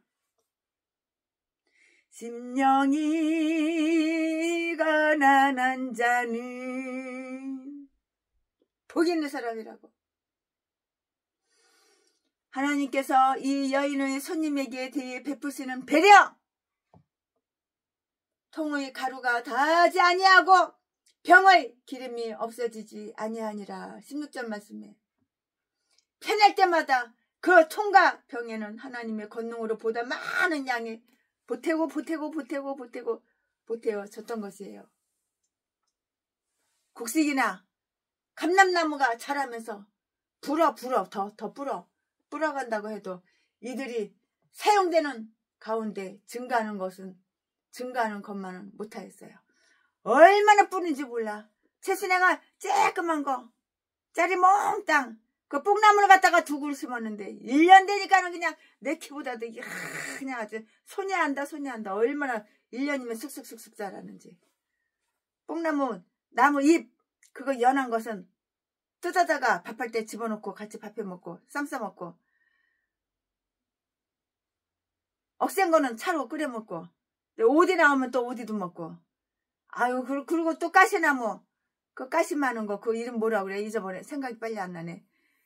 가시나무를 몇 개 심었는데 그냥 여기저기 두릅. 얼마나 번지는지 그냥 아주, 아유, 참. 우리 집사님들이 오셔서 다 따먹어. 다 가져가죠. 보통의 섭리 속에서 심을 것을 주사 풍성하게 하시는 것은 고린도후서 9장 10절 말씀에 아주 그냥 막 번져 그냥 아주 키가 그냥 막 무럭무럭 자라. 그냥 당해낼 수가 없어요. 그냥 땅 300평이 그냥 빼곡해 3,000평 사야 될 것 같아 이제. 흔하기 때문에 간과하기 쉬운 하나님의 권능과 자비에 대한 신뢰라고요. 가루와 기름은 저축하는 가운데 많아진 것이 아니라 소비하는 가운데 증가되었던 것이고요. 흩어도 더욱 부하게 되는 일이 있기 때문인데요. 잠언 11장 24절 말씀. 비록 적은 것이더라도 하나님께서 그것을 축복하시는 때에는 그것이 기대 이상의 굉장한 효과를 나타낼 것인데요. 그러나 반대로 풍성한 것이라고 해도 하나님이 그것을 불어버리실 때는 거의 유야무야한 상태로 되어버린다고요. 학개서 1장 9절, 학개서 2장 16절 말씀에 다 기록이 되어 있어요. 이것은 선지자를 부양시켰어요. 그가 매일 먹는 떡은 계속적인 기적의 산물이었고요. 엘리야는 그때까지 떡과 고기로 배를 채웠었는데요. 이제는 떡과 기름으로 아주 유기하게 되었고요. 그때 사람들은 우리가 버터를 사용하듯이 기름을 사용했고요. 만나는 이 두 가지를 다 의미하였으니 이는 그 맛이 기름 섞은 과자 맛과 똑같기 때문이라고요. 이 말씀은 민수기 11장 8절에 다 기록이 되어 있어요.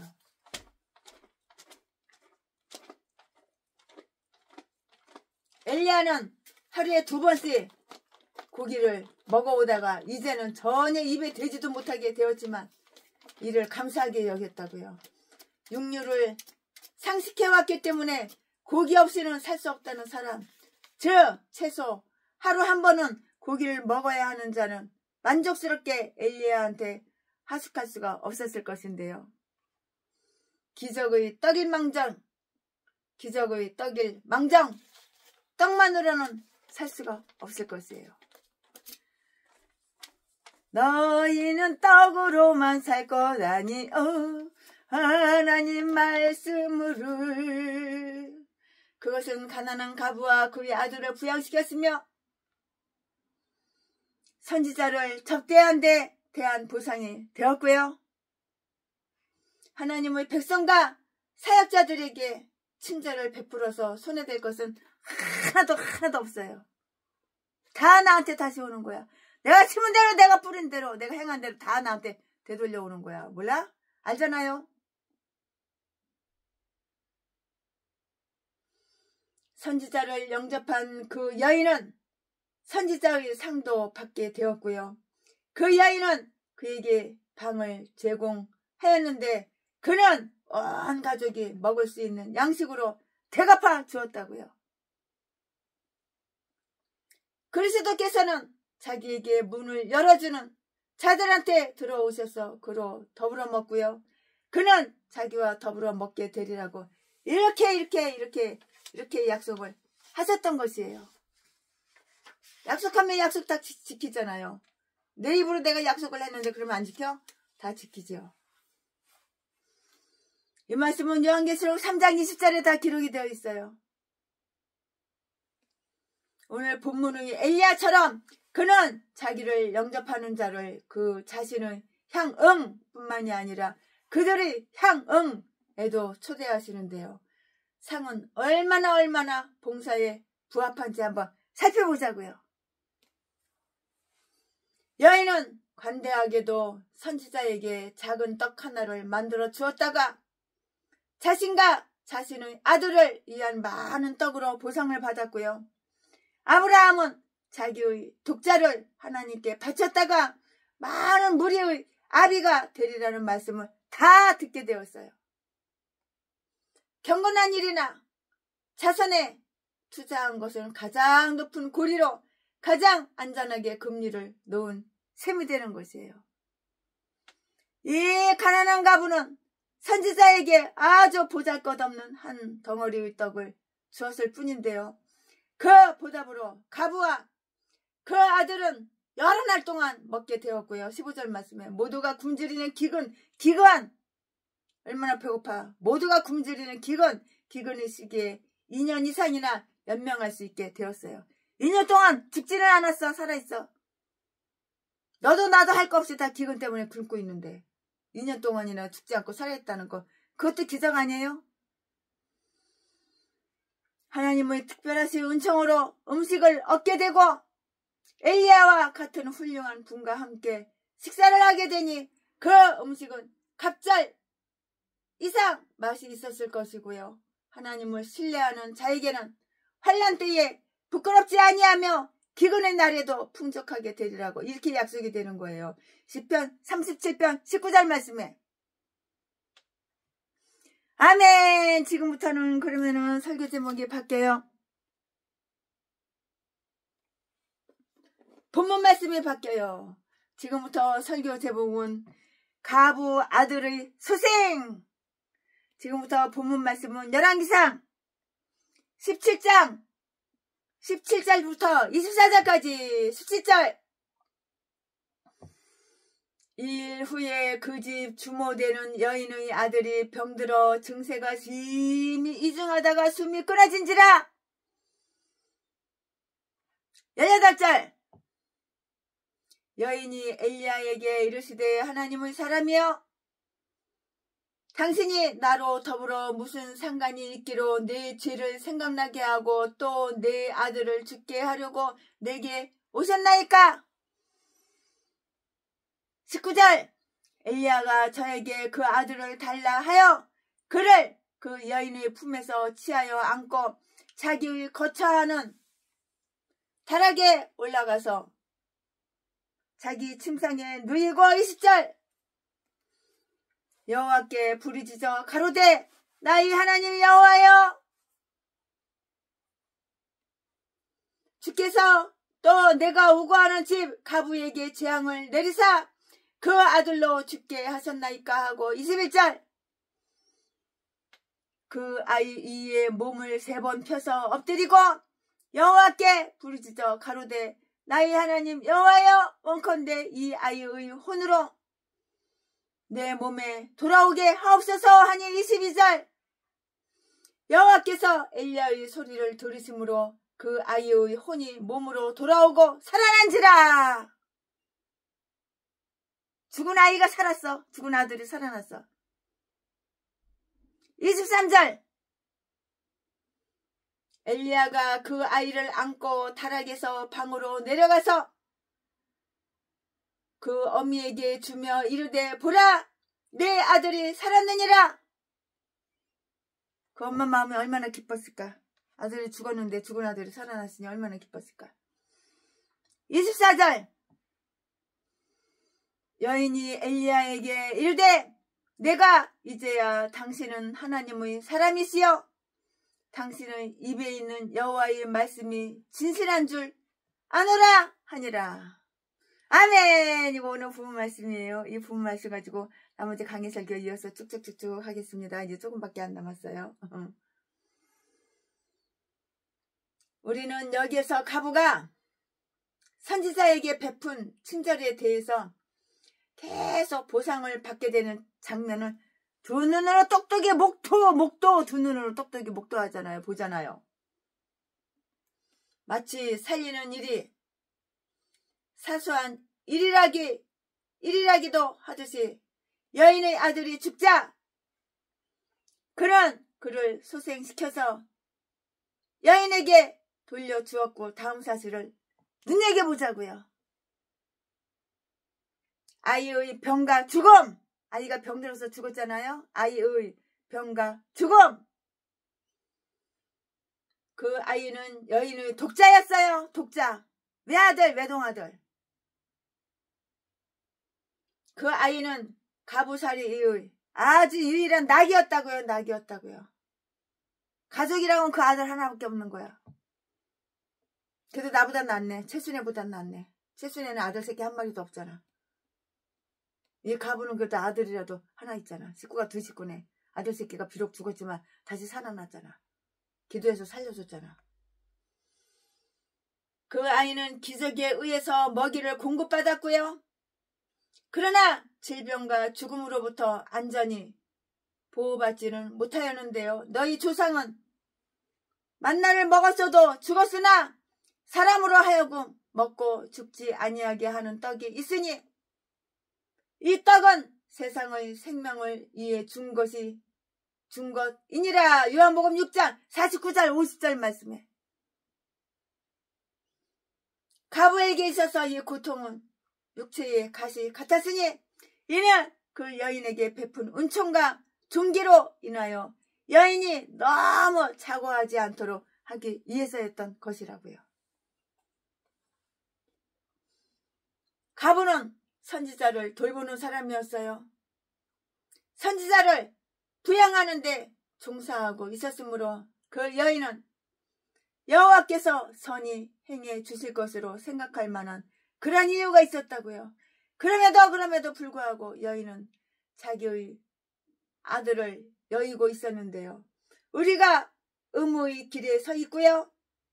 하나님께 두드러진 봉사를 하고 있는데요. 몹시 쓰라린 고난이 닥쳐오는 경우 우리는 이를 이상히 여겨서는 안 된다는데 이렇게 유의해야 하는 거예요. 이상하게 생각하면 안 되는 거예요.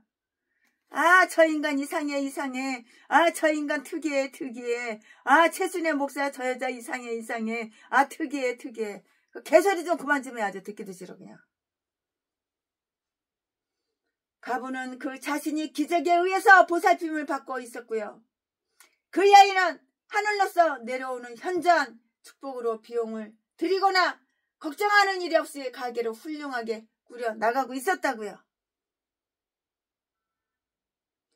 여인은 한창 이 모든 만족을 누리는 중에 이 같은 고난을 당하게 되었던 것이고요. 우리에게 대한 하나님의 은총과 의가 극히 분명하게 나타난 때에도 우리는 섭리의 책망을 받아들일 준비가 되어 있어야 한다는 것을 명심해야 하는 거예요. 우리의 산은 움직이지 않을 정도로 아주 강하게 서 있는 것은 아닌데요. 그러므로 우리는 이 세상에서 떨리는 것을 항상 기뻐해야만 하는 것이에요. 여인은 그 고난을 당하게 되자 선지자에게 가련한 호소를 해요. 그럼 뭐라고 가련한 호소를 할까요? 그 여자가. 아이는 갑자기 죽은 것 같이 보여지잖아요. 최신에도 사람들이 다 죽었다 그랬어요. 실신했으니까. 완전히 그냥 의식이 없으니까는요. 죽은 송장하고 한 가지죠. 다이소에서. 참. 실신해가지고 쓰러져가지고 다이소에서. 최신에도 완전히 죽은 것처럼 보여지죠. 참. 그렇지 않았다면 여인은 아이가 아플 동안에 낫게 해달라고 엘리야에게 사정했을 것인데요. 여인은 아이가 자기 가슴에 안겨 숨을 거두었기 때문에 구출될 수 있다는 희망을 걸기보다는 자기 슬픔을 발산하기 위해서 선지자에게 이렇게 간절하게 말을 하고 있다고요. 이 말씀이 어디에 있어? 18절에 있어요. 18절에 있다고요. 여자는 아주 이 여인은 정열적으로 말하고 있어요. 하나님의 사람이여, 당신이 나로 더불어 무슨 상관이 있나이까? 이 여인이 양식이 떨어져 죽음을 각오했을 때에 당신과 그 자식은 죽음에 대해서 온화한 어조로 말했었다고요. 12절에 우리가 먹고 죽으리라. 그러나 이제 아들이 죽자 굶어 죽는 것만치 비참한 죽음도 아닌데 여인은 극히 혼란을 일으키는 거라고요. 우리는 멀리 있는 고난은 대수롭지 않게 말할 수가 있으나 일단 우리에게 당하면 우리는 아주 깜짝깜짝하게 놀라게 돼요. 욥기서 4장 5절 말씀에 그때에는 이 여인이 침착하게 말했으나 이제는 경황 중에 부르짖는다고요. 그 자식의 죽음이 여인을 놀라게 하였던 것인데요. 우리가 한창 평화와 번영을 구가하고 있을 때 아주 예기치 못한 재난이 갑자기 엄습하면 마음을 침착히 가지기가 어렵고요. 여인은 그를 하나님의 사람이라고 부르면서도 마치 그가 자기 아들을 죽게 한 장본인인 듯 힐난하며 이전의 자비와 기적을 잊어버리고 그를 만나지 않았더라면 좋았을 것이라고 이렇게 원망하기를 서슴지 않아요. 내가 당신에게 무슨 일을 저질렀습니까? 그렇게 해독하는 사람도 있는데요. 내가 어떤 일로 당신의 감정을 상하게 하였으며 내 의무에 결여된 것이 무엇입니까? 무슨 연고로 나로 더불어 쟁변하시는지 나로 알게 하옵소서. 욥기 10장 2절 말씀에. 그러나 여인은 스스로 참여하는 말을 이렇게 저렇게 다 하고 있어요. 뭐라고 했을까요? 당신은 이 고난의 원인으로서 내 죄를 생각하고 고난의 결과로서 내 죄를 생각나게 하려고 오셨나이까? 이 여인은 아마도 엘리야가 이스라엘을 쳐서 기원한 것을 다 알았을 거예요. 모르긴 왜 몰라요? 다 알죠. 다 알았을 게 분명하죠. 그래서 자기 죄를 의식하고요. 자기가 지은 죄는 자기가 다 알아. 근데 전라도 개목사는 자기 죄를 숨겨, 감춰, 덮어. 나는 회개할 거 하나도 없어. 개소리 지저대는 거야. 아무리 돈 필요해도 사람 갖다 칼로 찌르고 돈 뺏으면 되겠어? 재산 뺏으면 되겠어?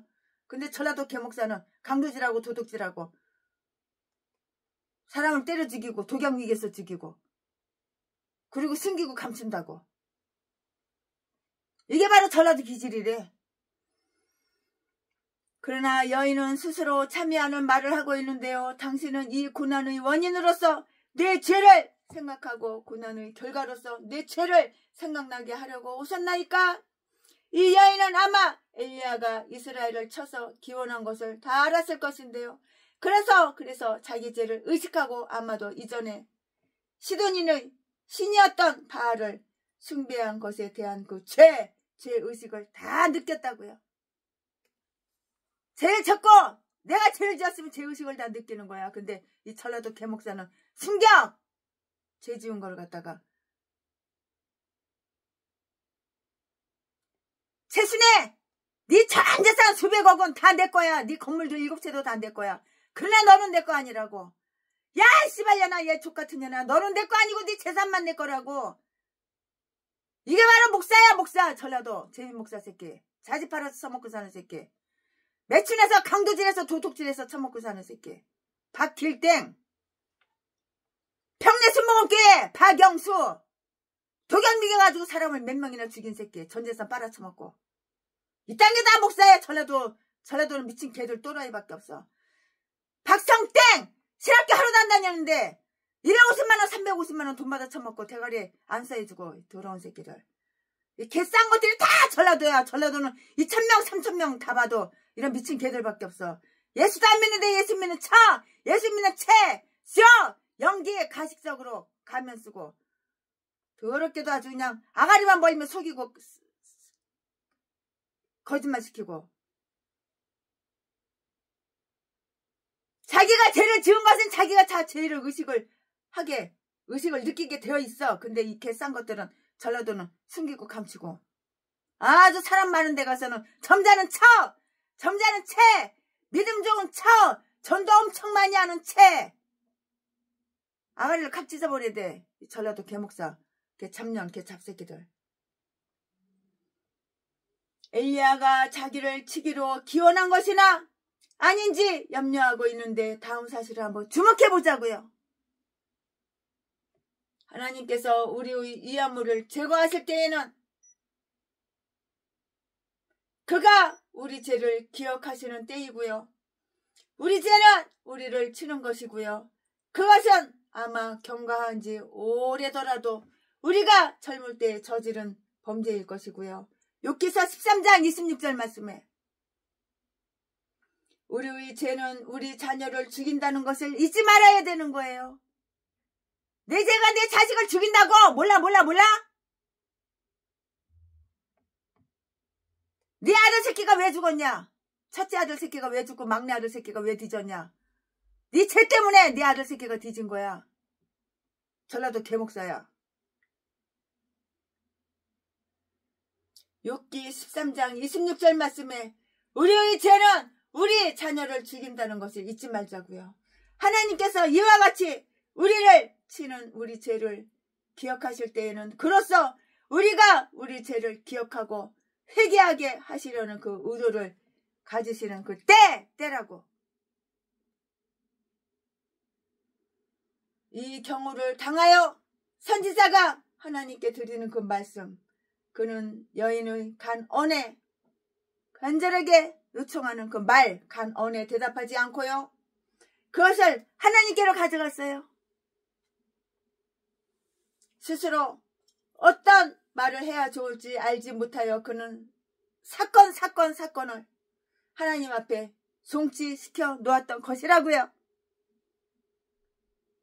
믿을 분은 하나님밖에 없어.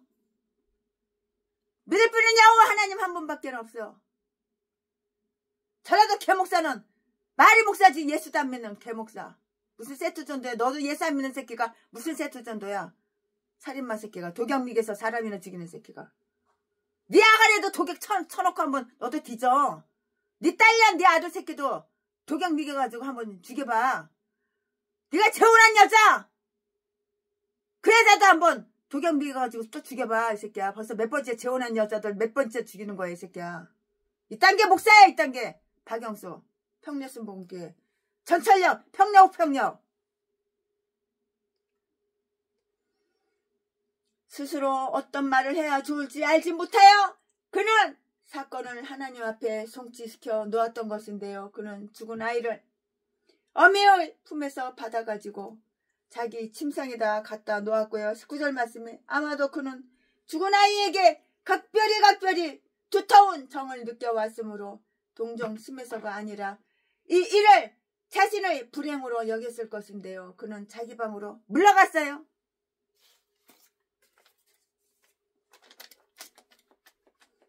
그는 아이의 죽음에 대하여 아주 겸손하게 하나님을 설득하는데요. 그는 죽음이 아이를 친 것은 하나님의 명령, 하나님의 명령에 의한 것이라고 이렇게 판단을 해요. 주님께서 재앙을 내리셨나이다. 하나님께서 여호와 하나님께서 재앙을 내리셨나이다. 성중의 가정에는 이런 의료 재앙이 없으니 여호와께서 이 일을 행하시지 않았겠는가? 그는 불쌍한 어머니에게 임한 재난이 너무 과중하다는 것을 들어 말한다고요. 이것은 가부에게 내린 재앙입니다. 주님께서 가부의 하나님이셔서 가부에게는 좀채로 재앙을 내리지 않으시는 분이십니다. 이것은 엎친 데 덮치는 격으로 고난당한 자에게 고난을 더하는 셈입니다. 그는 자신의 이해관계를 역설한다고요. 이 아이는 내가 우거하는 집 가부입니다. 나의 하나님 되신 주께서 내게 가장 잘해준 자에게 재앙을 내리시렵니까? 나는 비난을 받게 될 것입니다. 내가 가는 집에 죽음을 동반한다면 다른 사람들은 나에게 대접하기를 두려워할 것이라고요. 두려워할 것입니다. 그는 하나님께 아이를 소생시켜 주실 것을 간절하게 간이 저리도록 간곡하게 이렇게 기도를 드려요. 이렇게 빈다고요. 이 말씀은 어디 있어요? 21절에 있어요. 우리는 죽은 자가 소생한 기사를 이 앞에서 알 수가 있었는데요. 앞에서 최순의 강해 설교를 통해서 다 알 수가 있는데요. 그럼에도 엘리야는 신적 충동에 의하여 이 아이의 부활을 위해서 기도하고 있고요. 그렇다고 하여 우리도 이 같은 기도를 하도록 보증하는 것은 아닐 것인데요. 금식하며 기도했던 다윗도 자기 아이를 소생시킬 수 있으리라고 기대한 것은 아니었어요. 근데 결국에는 죽었잖아요. 밧세바 사이에 난 첫째 아들, 둘째 아들은 안 죽었지요.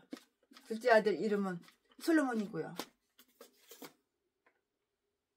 사무엘하 12장 23절 말씀에 그러나 엘리야는 기적을 행하는 권능이 있었고요. 다윗은 이런 권능을 소유하고 있지 못하였던 것인데요. 그는 아이 위에 몸을 펴서 이렇게 엎드렸어요. 이는 그 자신이 직접 이 일에 연루되기 위해서였고요.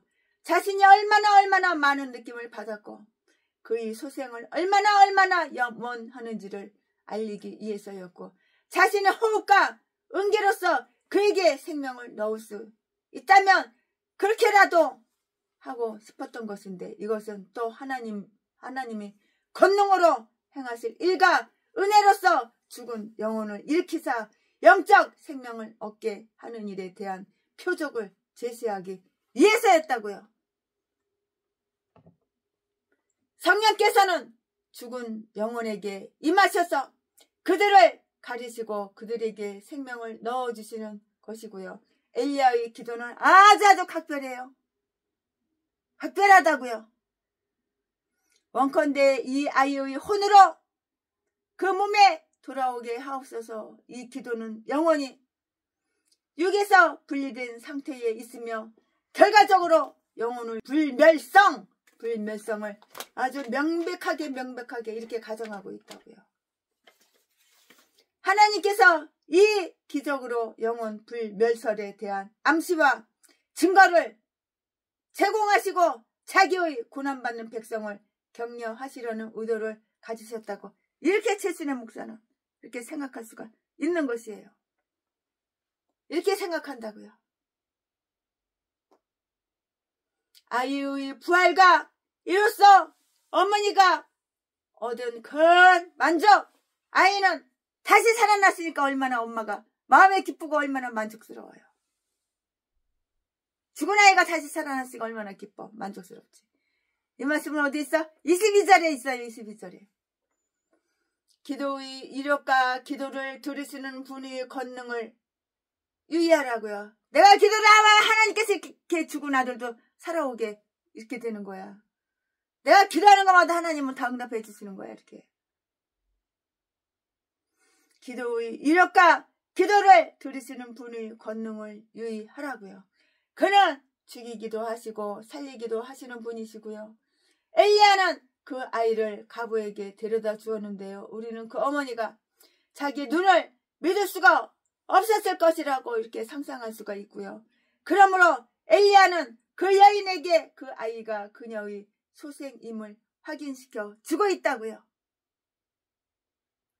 너 아들이 네 아들이 살아났느니라.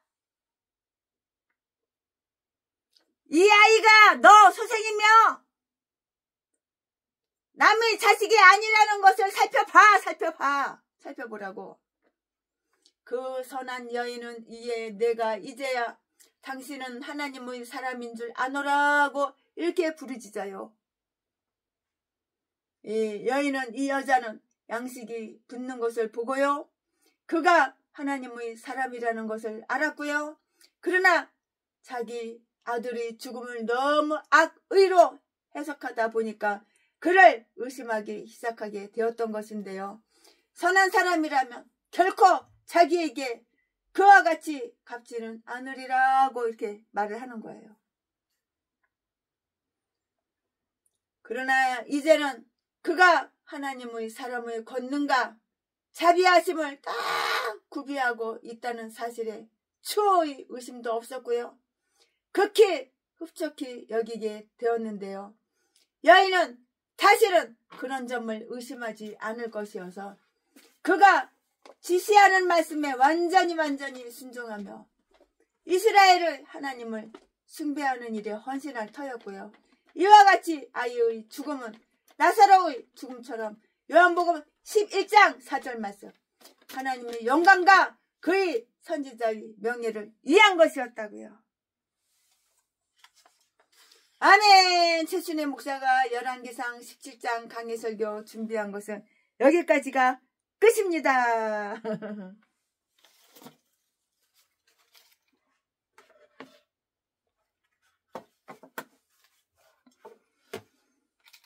여호와 나의 목자 내게 부족 없네. 푸르른 초장 위에 나의 물 누이시네. 선한 목자 나의 목자여 생수가 넘치는 곳 날 인도하시네.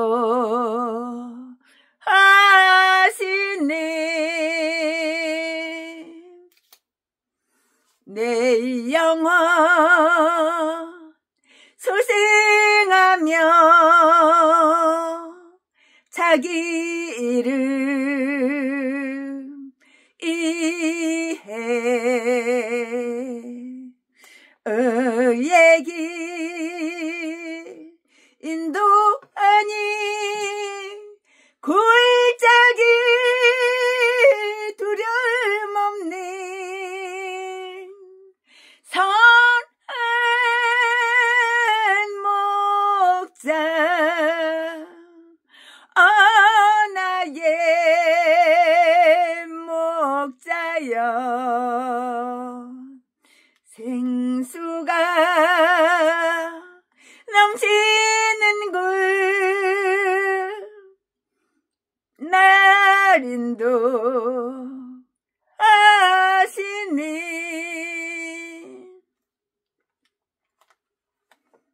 아멘. 최순애 목사가 열왕기상 17장 강해설교 준비한 것은 여기까지가 끝입니다.